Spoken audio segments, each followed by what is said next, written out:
Na vijana ambao kuna muda walitusumbua sana mpaka uongozi tulijaribu kuwashauri. Kijana anakuja, wengi unakuta ni mtu labda anafuga ng'ombe, analeta vijana wa jirani, siwezi kuwataja. Wale ni wanakuwa ni wafugaji, labda ni wanachunga zile ng'ombe. Lakini tunapojaribu kuambia jamani, fanyeni kazi zenu kwa 1 2 3, wanayokujibu na wanakuwa mpaka na silaha. Yaani ukimwambia tu kwamba naomba usifanye 1 2 3, anakuambia mimi sioni ajabu kukuondoa. Yaani si mara 3 wala mara 2, tunawaambia mpaka viongozi. Sasa mimi najaribu kupata picha hata wakati mwingine hata wao pia, kwa sababu wale wenzetu wanaweza kaja mmoja leo, baada ya wiki wamekuwa 5, wamekuwa 6 mpaka 10. Kwa nini nilikuwa naomba tu baadhi ya viongozi wa mtaa pia waliangalie hili. Vijana wengi wanaweza kuwa, wengi tunawaona, wengi wanakuwa sio wa hapa. Wengi wanakuwa, sasa wale hawana cha kupoteza. Wale wanaweza wakaambiwa tu kwamba tukinukishe hapa, tufanye hiki. Mfano tu kama siku ile kule Nyaingi, mtu anakuambia mimi sioni cha kupoteza, sasa nikakuua. Anatoa mpaka kisu. Anataka kisa tu kumwambia usilishe mazao yangu. Na ni watu ambao sio hapo, wakiongea kabisa Kiswahili chao sio wa Tanzania. Kwa mimi nilikuwa najaribu kuomba tu kwamba viongozi wetu wa serikali za mitaa wajaribu kuliona hili, na sisi wenyewe tunaoishi huko mitaani tunaowaona, tujaribu tu hata na viongozi wa serikali za mitaa kuwaona hawa watu ni vijana ambao kabisa wapo na hawana shughuli zingine zaidi ya kuchunga ng'ombe, na si mmoja unakuta umefika leo ni 2 wengine ni 5.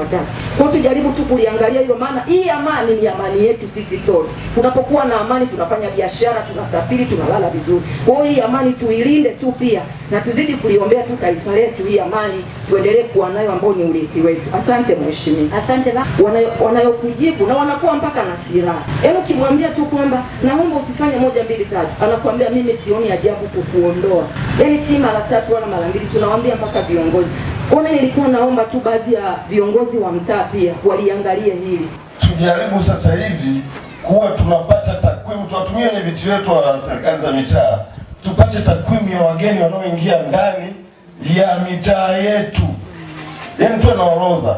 Mgeni atakapokuja kwangu, ndio mimi kama mwenyeji mwenye mji nimchukue yule mgeni nikamripoti kwa mjumbe wa serikali ya mtaa au kwa mwenyekiti, tufahamiane. Nafikiri hiyo itatusaidia mheshimiwa mkuu wa wilaya. Atuweke daftari la wageni kwenye kila mtaa, kwa kuna daftari la wageni, saa ngapi kaingia kwa malengo gani. Lakini sio tu daftari peke yake, tumesema pia tutafanya pia msako, sio tu kuangalia wa nyumba kwa nyumba. Hayo magari tumeshatoa, polisi hata nadhani imeshaanza. Tumesema ni wale sisubiri sasa hivi, mwanze kupitia ile kamati ya ulinzi shirikishi na vikosi kazi mtakaoviunda kwenye mtaa. Tunapita nyumba kwa nyumba kujua nani ni nani anafanya nini, kwa sababu hawa wahalifu wako majumbani huko wamekaa.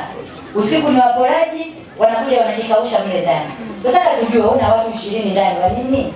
Ni nani na nani huyu wanafanya nini? Ili tujuane. Lakini sio tu kufanya msako wa kuamjua nani na nani. Tunataka tuone na kwenye vitambulisho vya taifa. Tukiangalia vizuri huyu akipataje na ni nani yupo nani hapa. Kwa sababu sasa hivi watu wengine akijua tu Kiswahili ameshakaa amejikausha, anasema yeye ametokea Ngara. Akijua tu Kiswahili ameshajikausha, anasema nimetokea Tarime.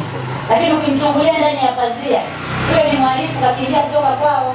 Kwa hiyo tutaendelea mbele zaidi. Sasa hivi tunasema tuimarishe usalama na tumeshakubaliana na mtendaji. Nadhani hiyo kazi ianze sasa. Tunahitaji mrejesho. Nani ni nani, anafanya nini?